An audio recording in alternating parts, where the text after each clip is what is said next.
Good morning students. Welcome to impact agri classes. कैसे हो students? I hope आप सब ठीक होंगे और अच्छे से पढ़ाई कर रहे होंगे। अगर नहीं कर रहे हो तो स्टार्ट कर दो, क्योंकि बहुत से नोटिफिकेशन हम आ चुके हैं, कुछ आने वाले हैं जॉब नोटिफिकेशन। जैसे कि आपको अगर एडमिशन एंट्रेंस एग्जाम देना है तो आपका यूपी कैडेट का एग्जाम होता है, उसके लिए तैयारी करनी पड़ेगी आपको। दूसरा एक आपका हमारा जो जेआरएफ होता है स्टूडेंट्स के लिए, एमएससी में एडमिशन लेने के लिए, आप उसके एंट्रेंस की तैयारी करोगे। तो अगर नहीं पढ़ रहे हो तो पढ़ने लगो, ठीक है? और लगातार पढ़ते रहो, अच्छे से पढ़ते रहो, ठीक है? तो students, Shoaib Tyagi here, lecturer at impact college science and technology Rampur. Students, लगातार हम आपके लिए रेगुलर बेसिस पे हम आपके लिए लेक्चर लेके आ रहे हैं एग्रोनॉमी के। स्टूडेंट्स, काफी अच्छा रिव्यू रहा है, स्टूडेंट्स ने काफी लाइक किया है, कमेंट्स किया है। तो उसी बिहाफ पे फिर इस सीरीज को हम कंटिन्यू करना चाहते हैं। तो इसीलिए हम आपके लिए आज फिर एक और लेक्चर लेके आए हैं। जो हमारा सीरीज चल रहा था मैन्यूर एंड फर्टिलाइजर था, उसकी हमारी ये आज फर्टिलाइजर की क्लास है। इससे पहले हमने आपको मैन्यूर बताया था।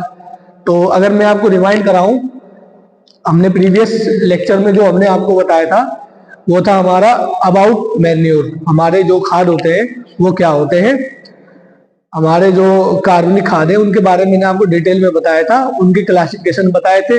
दो टाइप के मैंने आपको उनके क्लासेस बताए थे। एक होती है हमारी बल्कि ऑर्गेनिक मैन्यूर, एक होता है हमारा कंसंट्रेटिव ऑर्गेनिक मैन्यूर।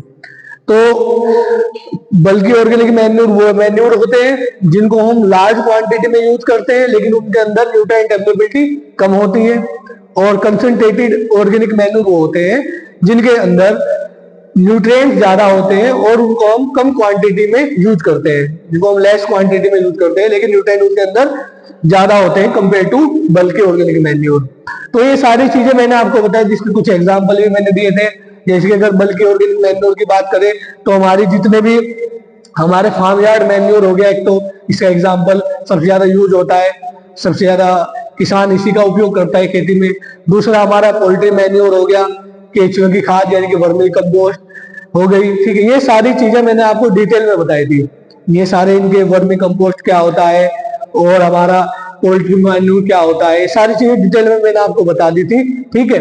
और एक था हमारा कंसंट्रेटिव ऑर्गेनिक मैन्यूर। तो उसके एग्जाम्पल अगर मैं बात करूं तो हमारा जो ब्लड मिल, जो बुचड़ खाना वगैरह में, स्लेटर हाउस में हमारे जो एनिमल कटते हैं, तो वहां पे जो एनिमल का खून होता है ना, तो उसको स्क्रैच कर लेते हैं फर्स्ट में से, और स्क्रैच करके उसको स्टोर कर लेते हैं, और उसको डिकम्पोज करने के बाद में हम एज ए फर्टिलाइजर यूज करते हैं। दूसरा हमारा इसके अंदर खल आ जाएंगे, हमारी जो कई प्रकार की खल होती है, जैसे कि हमारी सरसों की खल, उनको हम ऑयल केक्स बोलते हैं। जो हमारी ऑयल सीड क्रॉप्स होती है ना, उनको ऑयल निकालने के बाद जो उनका वेस्ट मटेरियल बचता है, जिसको हम खल बोलते हैं, तो उसको हम पशुओं खिलाने के काम में भी लेते हैं, जो हमारी सरसों की खल है, और एज ए मैन्यूर भी हम उनका यूज करते हैं। और हमारी सोयाबीन की खल, ठीक है? इस तरीके की हमारी जो ऑयल सीड क्रॉप है, और हमारी सेसमन तिल की खल, तो ये सारी चीजें हमारी खल जो होते हैं, इनको हम as a concentrative organic manure field में यूज करते हैं। ये सारी चीजें मैंने आपको बहुत ज्यादा डिटेल में सारी चीजें समझा दी थी, और आपको समझ में भी अच्छी तरीके से आ गई थी, क्योंकि कमेंट्स में स्टूडेंट लिखते थे कि सर आप अच्छे से समझ में आ गए और आप नेक्स्ट लेक्चर हमारे लिए बुला के लेकर आइए।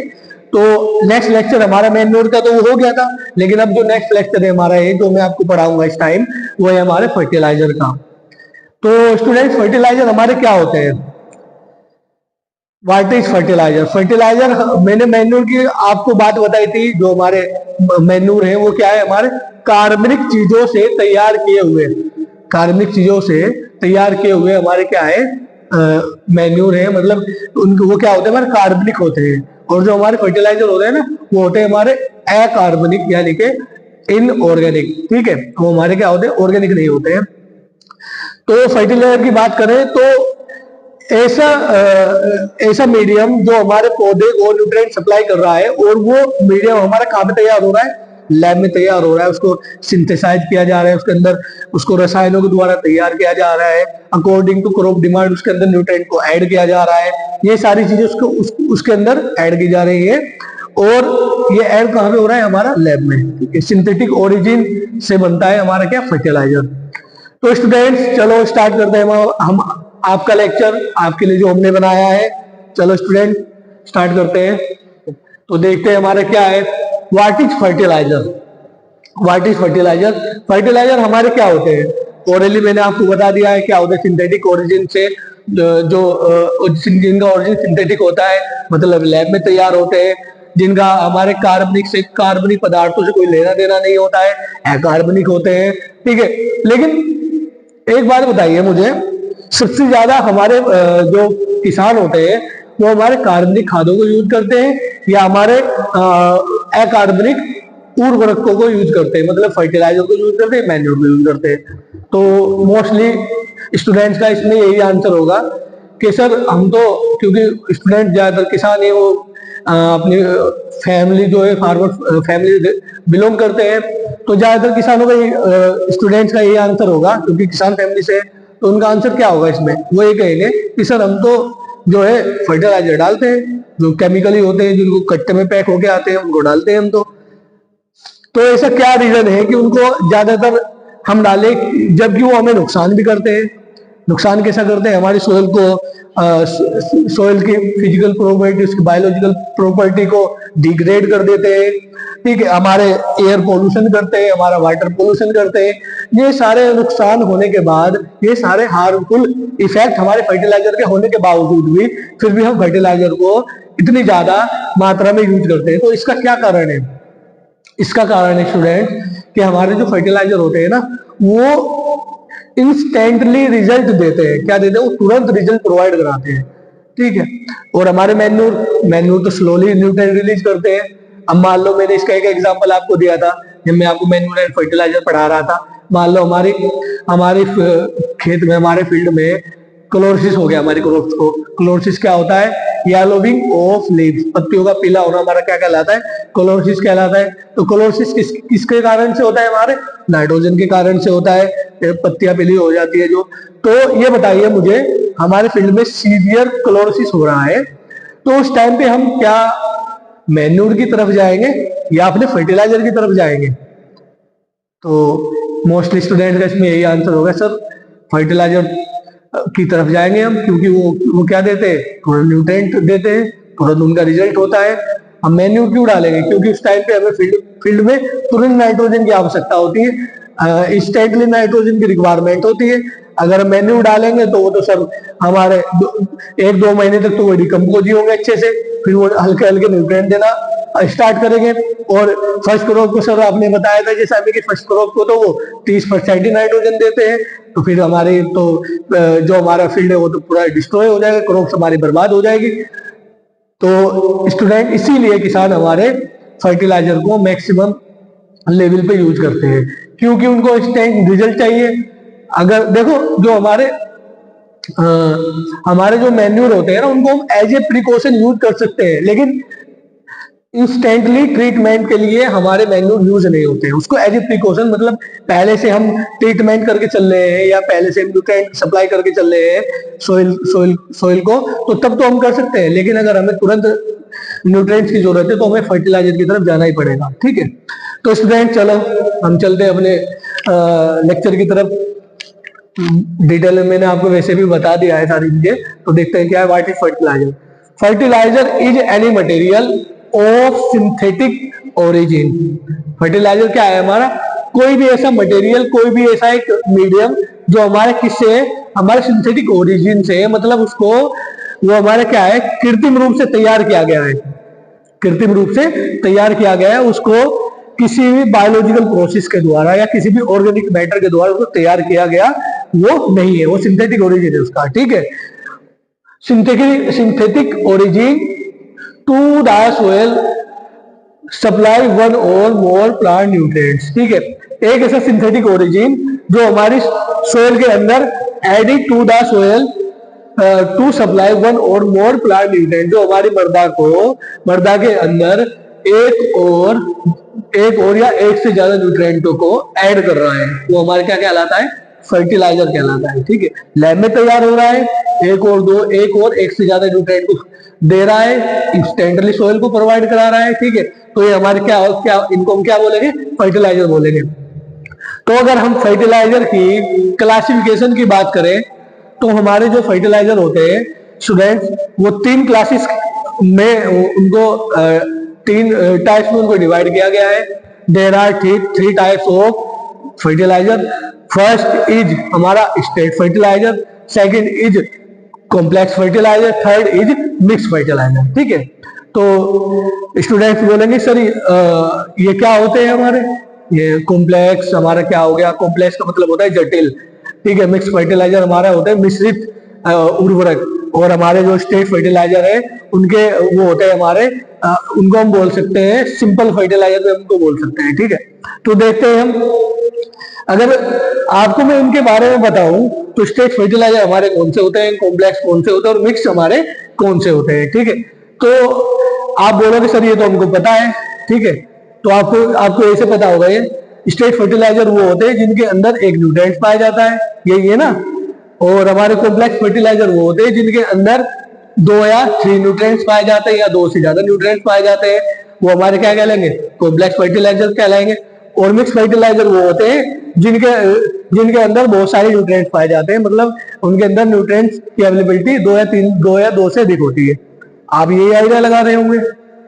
तो क्या इसका आंसर यही है, क्या जो मैंने आपको बताया अभी, क्या हमारे स्टेट फर्टिलाइजर, कॉम्प्लेक्स फर्टिलाइजर और मिक्स फर्टिलाइजर का यही आंसर है?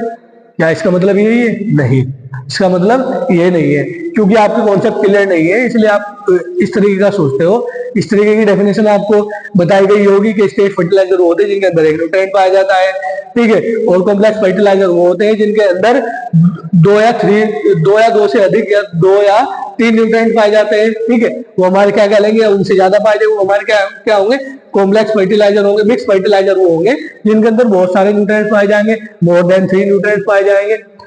तो अगर आप ये इस तरीके का आंसर इसका सोच रहे हो तो ये आंसर इसका नहीं है। इसका आंसर क्या है, देखो, अगर मैं आपको बताऊं हमारे जो एसेंशियल प्लांट न्यूट्रिएंट होते हैं वो कितने होते हैं, एसेंशियल प्लांट न्यूट्रिएंट्स कितने होते हैं हमारे? सर हमारे एसेंशियल न्यूट्रिएंट जो प्लांट न्यूट्रिएंट्स होते हैं वो 16 होते हैं। 16 होते हैं, 16 होते थे, लेकिन अब कितने हैं? 17 हैं। एक इसमें और ऐड हुआ है, रिसेंटली ऐड किया गया है, वो हमारे क्या है, निकिल है, ठीक है। हमारे क्या है, निकिल को रिसेंटली ऐड किया गया है। तो अब टोटल हमारे कितने, 17 एसेंशियल प्लांट न्यूट्रिएंट्स है, ठीक है। तो कौन कौन से होते हैं 17 एसेंशियल प्लांट न्यूट्रिएंट्स? ये हमारे जो होते हैं 2 टाइप के होते हैं। एक तो होते हैं हमारे मैक्रोन्यूट्रिएंट्स,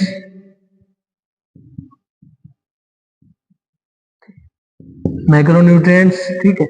और एक होता है हमारा माइक्रोन्यूट्रिएंट्स, यही तो है ना, माइक्रो न्यूट्रिएंट।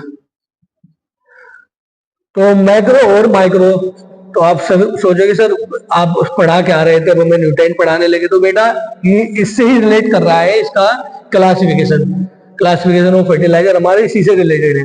तो मैक्रो को फर्दर 2 क्लासेस में डिवाइड किया गया है। एक है हमारी प्राइमरी न्यूट्रिएंट, ठीक, एक होते हैं हमारे सेकेंडरी न्यूट्रिएंट। प्राइमरी न्यूट्रिएंट की बात करें तो प्राइमरी न्यूट्रिएंट में कौन कौन से हमारे न्यूट्रिएंट आएंगे? नाइट्रोजन, फास्फोरस, पोटास, एनपीके, ठीक है। सेकेंडरी की बात करें तो कैल्शियम, मैग्नीशियम और सल्फर, ठीक है, ये हमारे सेकेंडरी में आएंगे। तो यहाँ पे कॉन्सेप्ट ये है स्टूडेंट्स कि हमारे जो स्टेट फर्टिलाइजर के अंदर 1 प्राइमरी न्यूट्रिएंट अवेलेबल होना चाहिए, तभी हमारा स्टेट फर्टिलाइजर वो होगा। इसीलिए मैंने आपको यहाँ पे बताया है 1 प्राइमरी। कंडीशन ये है कि ऐसा नहीं कि कोई सा न्यूट्रिएंट हो, सेकेंडरी हो ना, प्राइमरी न्यूट्रिएंट 1 प्राइमरी न्यूट्रिएंट उसके अंदर अवेलेबल हो, तभी हमारा क्या कहलाएगा, स्टेट फर्टिलाइजर कहलाएगा। कॉम्प्लेक्स की बात करें तो कॉम्प्लेक्स में हमारे फर्टिलाइजर के अंदर दो दो प्राइमरी न्यूट्रिएंट अवेलेबल हो तभी हमारा वो क्या कहलाएगा, 2 या 3 प्राइमरी न्यूट्रिएंट अवेलेबल हो तभी हमारा वो क्या कहलाएगा, जटिल उर्वरक या कॉम्प्लेक्स फर्टिलाइजर कहलाएगा। ठीक है, नेक्स्ट है हमारा मिक्स फर्टिलाइजर।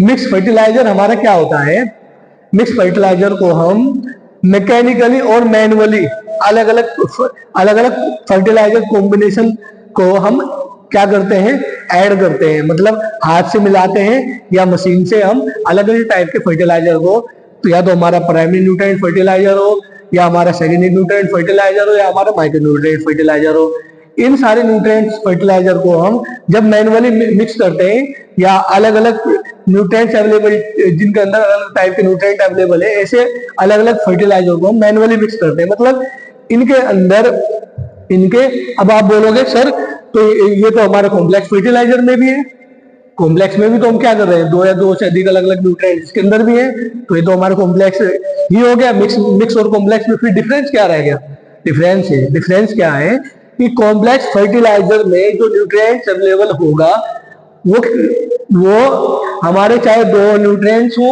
या हमारे 3 न्यूट्रिएंट्स हो, वो 2 या 3 न्यूट्रिएंट्स हमारे प्राइमरी न्यूट्रिएंट्स की बात हो रही है, 2 या 3 प्राइमरी न्यूट्रिएंट्स हमारे एक दाने में अवेलेबल होंगे।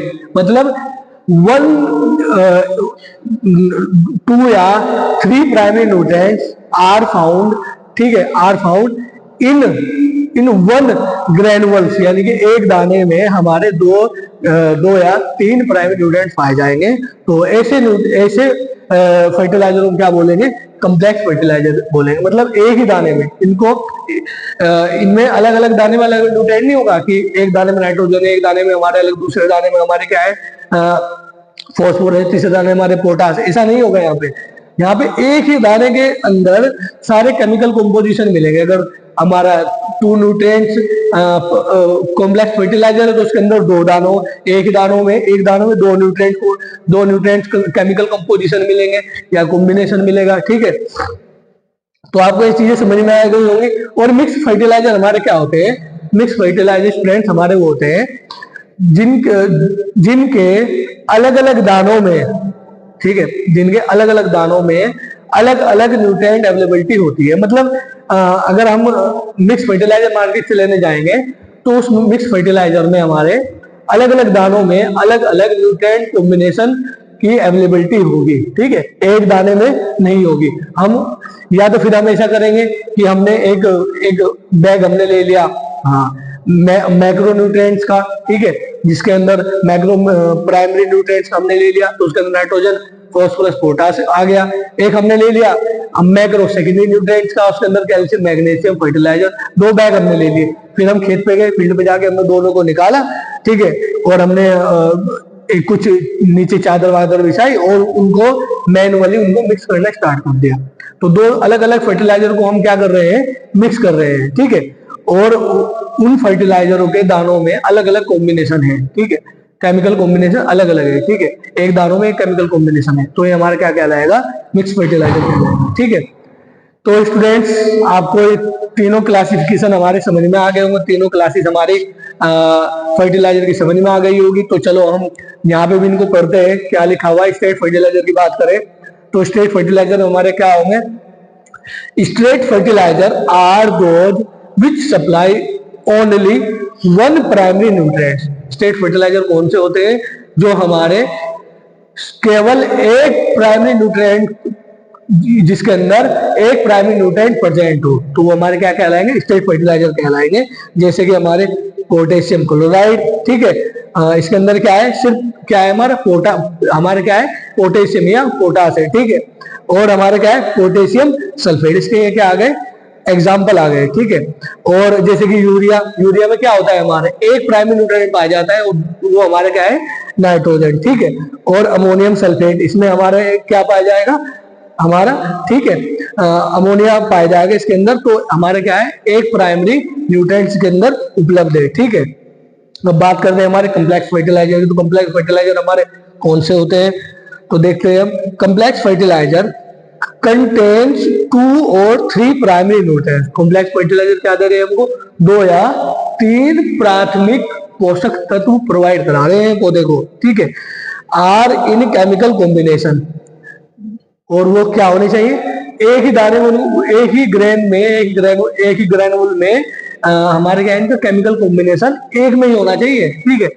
तो 2 या 3 प्राइमरी न्यूट्रिएंट एक ग्रेनुअल फॉर्म में इसके होना चाहिए, ठीक है। These fertiliser are usually produce in granular form, देखो लिखा है ना कि ये जो फर्टिलाइजर है किस फॉर्म में हमारे प्रोड्यूस होते हैं, ग्रेनुअल फॉर्म में होते हैं, मतलब ना लिक्विड में होते हैं, दानेदार फॉर्म में हमारे सॉलिड फॉर्म में प्रोड्यूस होते हैं, ठीक है। एग्जाम्पल की बात करें तो डाई अमोनिया फॉस्फेट, तो इसके अंदर कितने न्यूट्रिएंट्स आ गए, ठीक है। एक तो हमारे डीएपी आ गया, डाई अमोनिया फॉस्फेट, मतलब इसके अंदर नाइट्रोजन भी आ गया हमारा, ठीक है, और हमारा फॉस्फेट भी आ गया, तो 2 न्यूट्रिएंट्स आ गए। इधर भी हमारा नाइट्रोजन और फॉस्फेट दोनों आ गया, ठीक है। इधर भी हमारा ऐसे ही, इधर भी नाइट्रोजन और फॉस्फेट आ गया, ठीक है, नहीं नाइट्रोजन और पोटास आ गया, ठीक है। तो ये हमारे क्या है, इनके अंदर 2 न्यूट्रिएंट्स हमारे आपको मिल रहे हैं, ठीक है, 2 न्यूट्रिएंट्स यहाँ पे उपलब्ध हो रहे हैं, तो ऐसे फर्टिलाइजर को हम कॉम्प्लेक्स फर्टिलाइजर बोलेंगे, ठीक है, जिनके अंदर एक ही ग्रेनुअल फॉर्म में 2 न्यूट्रिएंट केमिकल कॉम्बिनेशन हो, और वो कौन से हो, हमारे प्राइमरी हो या 2 से ज्यादा हो, ठीक है, तो इसको हम क्या बोलेंगे, कॉम्प्लेक्स फर्टिलाइजर बोलेंगे। स्टूडेंट्स आगे आते हैं हम, आगे हमारा क्या है, आगे हम बात करेंगे तो हमारे मिक्स फर्टिलाइजर हमारे कौन से होते हैं, मैंने बताया था, जिनको हम अलग अलग प्रकार के फर्टिलाइजर को मैनुअली और फिजिकली मिक्स करते हैं, हाथों से या मशीनों से मिक्स करते हैं, तो वो हमारे क्या कहलाते हैं, मिक्स फर्टिलाइजर कहलाते हैं। चलो देखते हैं यहाँ पे क्या लिखा हुआ है, तो यहाँ पे हमारा है mix fertiliser are physical mixture, क्या है हमारा, फिजिकल मिक्सचर है, भौतिक रूप से उसको मिक्स किया गया है, एक मिक्सचर, एक मिश्रित है, ठीक है, ऑफ स्टेट फर्टिलाइजर, किसका, स्टेट फर्टिलाइजर का, मतलब सिंगल प्राइमरी न्यूट्रिएंट्स का वो क्या है, मिक्सचर है, ठीक है। दे कंटेन 2 और 3 प्राइमरी प्लांट न्यूट्रिएंट्स, ये हमको क्या देते हैं, 2 या 3 प्राथमिक पोषक तत्व प्रोवाइड कराते हैं, ठीक है। Mix fertiliser are made by through mixing the ingredients either mechanically और मैनुअली, ठीक है। इनको हम जो मिक्स फर्टिलाइजर को बनाते हैं, तो इनको हम मैकेनिकली और मैनुअली क्या करते हैं, मिक्स करते हैं, ठीक है। इस पॉइंट का यहाँ पे ये मतलब है, ठीक। तो स्टूडेंट्स मैंने आपको सारी चीजें डिटेल में आपको यहाँ पे समझा दी है। व्हाट इज फर्टिलाइजर, फर्टिलाइजर क्या होता है, सिंथेटिक ओरिजिन से जो केमिकली तैयार किया जाता है, जिसका हमारा ऑर्गेनिक फर्टिलाइजर कोई लेना देना नहीं होता है, वो हमारे क्या कहलाते हैं, फर्टिलाइजर कहलाते हैं, ठीक है। नेक्स्ट है हमारा क्लासिफिकेशन ऑफ फर्टिलाइजर, 3 टाइप है हमारे, straight fertiliser, complex fertiliser, mix fertiliser.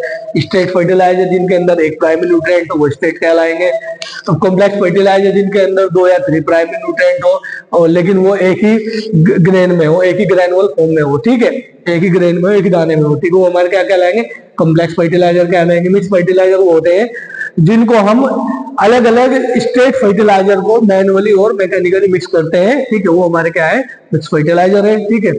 अब यहाँ पे मैंने ये सारी चीजें आपके लिए लिख दी, आप इसका स्क्रीनशॉट ले सकते हो, आप इसको नोट कर सकते हो, ठीक है। आप साथ साथ नोट ही कर लिया करो, स्क्रीनशॉट तो स्क्रीनशॉट ही रह जाता है, फिर कोई भी स्टूडेंट उसको अपनी कॉपी में नहीं उतारता है, ठीक है, क्योंकि मुझे मालूम है इन चीजों का, ठीक है। तो मिक्स फर्टिलाइजर का मैंने आपको बता दिया क्या होते हैं, ठीक है। यहाँ पे मैंने आपको एसेंशियल प्रोवाइड न्यूट्रिएंट बताए हैं जो हमारे 17 है, ठीक है, और ये सारी चीजें मैंने आपको बता दी है। तो स्टूडेंट्स आई होप आपको ये लेक्चर अच्छे से समझ में आया होगा। मैंने अपनी पूरी कोशिश की आपको अच्छे से एक्सप्लेन करने की। अगर आपको ये लेक्चर मेरा समझ में आया है तो आप कमेंट बॉक्स में बता सकते हैं, और आप वीडियो को लाइक करके बता सकते हैं, चैनल को सब्सक्राइब कर सकते हैं, क्योंकि इसके बाद में हमारा और क्लासेस है, फर्टिलाइजर की और क्लासेस है, उनका लेक्चर भी हम आपके लिए लेके आएंगे। जो हमारे नाइट्रोजनस फर्टिलाइजर हो गया, फॉस्फेटिक फर्टिलाइजर हो गया, पोटेशिक फर्टिलाइजर हो गया, एक हमारी क्लासेस या एक हमारा फर्टिलाइजर का टाइप ये भी है, ठीक है। तो इसकी अगर आपको वीडियो चाहिए या आप इसकी वीडियो आपको मिल जाए तो उसके लिए आपको चैनल को सब्सक्राइब करना पड़ेगा और बेल आइकन को प्रेस करना पड़ेगा, क्योंकि मैं रेगुलर बेसिस पे आपके लिए क्लासेस लेके आ रहा हूँ, ठीक है।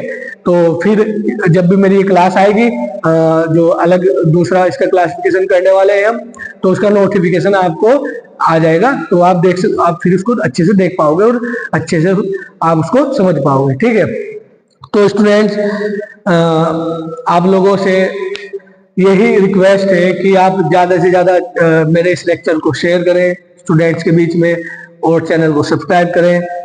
अगर वीडियो पसंद आया हो तो लाइक कर सकते हैं, ठीक है, कमेंट बॉक्स में बता सकते हैं। और स्टूडेंट इसके साथ साथ में हम लेक्चर तो आपको प्रोवाइड करा ही रहे हैं, इसके साथ साथ में हम आपको जॉब नोटिफिकेशन भी प्रोवाइड करा रहे हैं। ठीक है, क्योंकि देखो गवर्नमेंट जॉब जो होती है एग्रीकल्चर स्टूडेंट्स के लिए, वो तो हमारी क्या है, मैनुअली मतलब पब्लिकली सबको पता चल जाती है, सॉरी पब्लिकली सबको पता चल जाती है। वो क्या है, आप सरकारी रिजल्ट पे चेक कर सकते हो, सरकारी जॉब क्या क्या है सबको पता है। लेकिन प्राइवेट जॉब का स्टूडेंट्स को मालूम नहीं होता है कि कैसे अप्लाई करना है, कौन कौन सी कंपनियां हैं। तो मैं उनका भी नोटिफिकेशन या वो चीज भी मैं आपके लिए ला रहा हूँ, उसमें शॉर्ट्स आपके लिए लेके आ रहा हूँ। अलग अलग कंपनियों की हायरिंग जो चल रही है उसकी शॉर्ट्स बना रहा हूँ। तो अगर आपको जॉब की रिक्वायरमेंट है तो भी आप चैनल को सब्सक्राइब करें। और आपको अपना बेस अच्छे से क्लियर करना है कॉम्पिटिटिव एग्जाम के लिए, आपको अच्छे से क्लियर करना है, क्योंकि कॉम्पिटिटिव एग्जाम में बेस क्लियर नहीं है तो आप कॉम्पिटिटिव एग्जाम को बीट नहीं कर पाओगे। तो इसके लिए आपको अपना कॉन्सेप्ट क्लियर करना पड़ेगा। ठीक है, और क्योंकि आने वाले जो नोटिफिकेशन है हमारे, बहुत सी गवर्नमेंट जॉब आने वाली है, एंट्रेंस एग्जाम आपको देना है, JRF दोगे आप, ठीक है, MSc के लिए, या आप यूपी कैटेट दोगे उत्तर प्रदेश में जो एंट्रेंस होता है एग्रीकल्चर यूनिवर्सिटी का, तो उसके लिए आपको अपना बेस क्लियर करना बहुत जरूरी है। ठीक है, तो स्टूडेंट्स आज का हम अपना लेक्चर यहीं पे समाप्त करते हैं। तो नेक्स्ट लेक्चर हम आपके लिए लेके आएंगे। तब के लिए आप अलविदा, बाय बाय, थैंक यू।